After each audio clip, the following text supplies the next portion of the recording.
Hello and welcome back to the Coffee Buzz. I'm glad you're here. This is that small pause in your day, a few minutes to slow down, breathe, and sit with a verse from the Tao Te Ching. No program to follow, no productivity hack, just some space to think. So pour yourself some coffee, find a chair. We're on verse 6 today, and it's 6 short lines. I've been sitting with them all week, turning them over the way you'd turn a stone over in your hand to see what's underneath. And I want to read it to you before we say another word. The Tao is called the Great Mother, empty yet inexhaustible. It gives birth to infinite worlds. It is always present within you.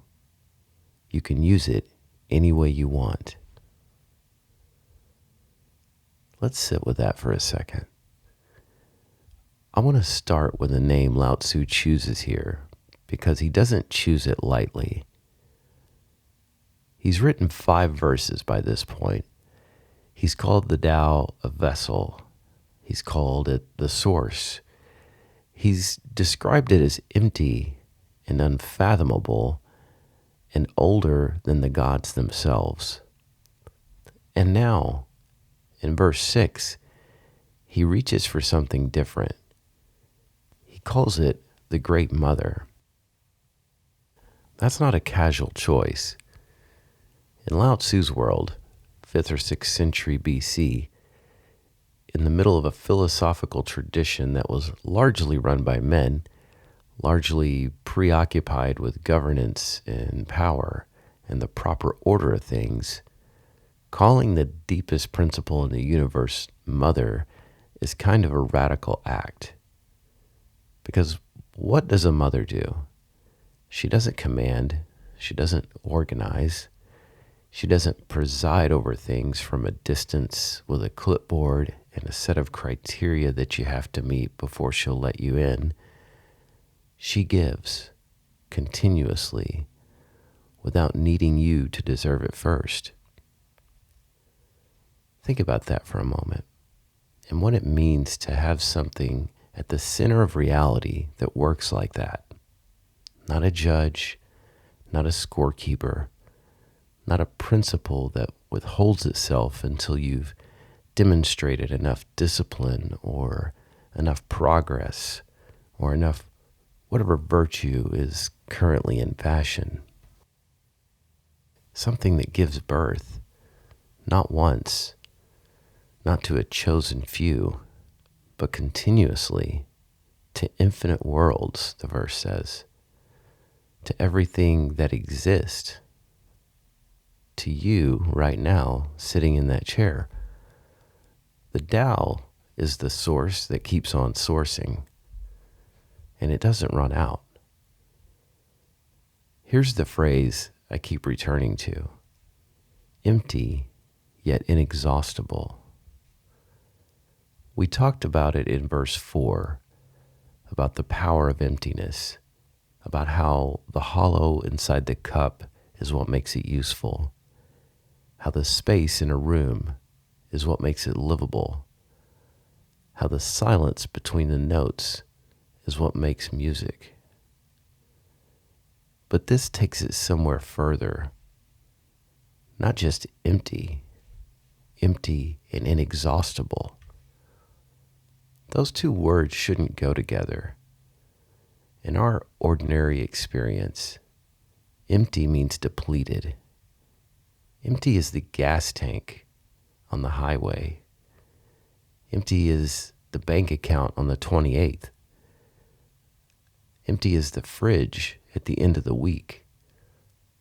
Empty means you've run out of something that was finite to begin with. But what Lao Tzu is pointing at is a different kind of emptiness entirely. He's pointing at the emptiness of a spring, not a container that holds water and eventually runs dry, but a source that keeps producing because it isn't holding anything. because it just flows, because it doesn't grip. You've probably known people like this, people who seem to have an endless supply of warmth or patience or creativity, and you wonder, watching them, how they don't run out. And if you get close enough to actually ask them about it, they usually say some version of the same thing. I stopped trying to manage it. I stopped trying to conserve it. I just let it move through me. That's the empty vessel. That is the inexhaustible spring. The Tao doesn't run dry because it doesn't hold on. It doesn't deplete because it has no inventory to protect. It is the giving itself, not the giver, managing a limited supply of gifts. Now we get to a line that I think is the whole point of the verse. It is always present within you. Not available to you, not accessible to you if you do the right things or believe the right things or achieve a certain level of spiritual development, always present right now as you are. I want to be honest about how strange that sounds, because I think if we just nod along, we miss what's actually being said. We live inside the story, most of us, most of the time. That says the important things are somewhere else. The pieces over there, after you've handled all this. The clarity is waiting on the other side of figuring out life. The sense of being okay, of being fundamentally all right, is contingent on something, contingent on circumstances you don't have yet, or circumstances you once had and lost. We're always in some low-grade way on our way to a version of ourselves that will finally be able to rest.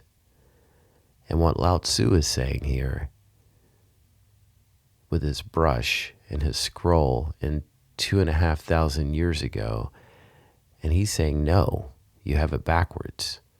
The source isn't ahead of you. It isn't outside of you, and it isn't a destination. It's what you're made of. You can spend your entire life searching, or you can stop and notice that the searching itself, the aliveness in you that keeps reaching towards something, the aliveness is the Tao. That's the Great Mother, always present, always ready, always here. And then the last line, which I love how plain it is. You can use it any way you want. After all that, the Great Mother, the inexhaustible emptiness, the eternal source always present within you, Lao Tzu lands with something that sounds almost casual. You can use it any way you want. No instructions. There's no approval methods. No list of techniques that are endorsed by ancient masters. Just, it's yours. It's in you. Do what you need to do with it. I think there's something profound in that plainness. Something almost playful. Like the whole elaborate setup, the infinite worlds, the unfathomable depth, was just a long way of saying, you already have everything you need. Now go live. It's not a constraint, it's an invitation. The Tao doesn't care whether you access it through silence or music or running or cooking or through a conversation that goes so deep you both lose track of time. It doesn't have a preferred format. It doesn't have a denominational requirement. It isn't waiting for you to find the right door. It's It's in the room you're already standing in. So here's what I'm sitting with this week, and I'll leave it with you. What if you've been looking for something you never actually lost? Not your best self, not your younger self, not the version of you that existed before you had things. Just this, the aliveness in you right now, the thing that keeps reaching, the thing that's listening to these words. That's not a consolation prize. That's the Great Mother, empty and inexhaustible, always present, yours to use any way you want. Thank you for spending a few quiet minutes here. This has been the Coffee Buzz Podcast. Until next time.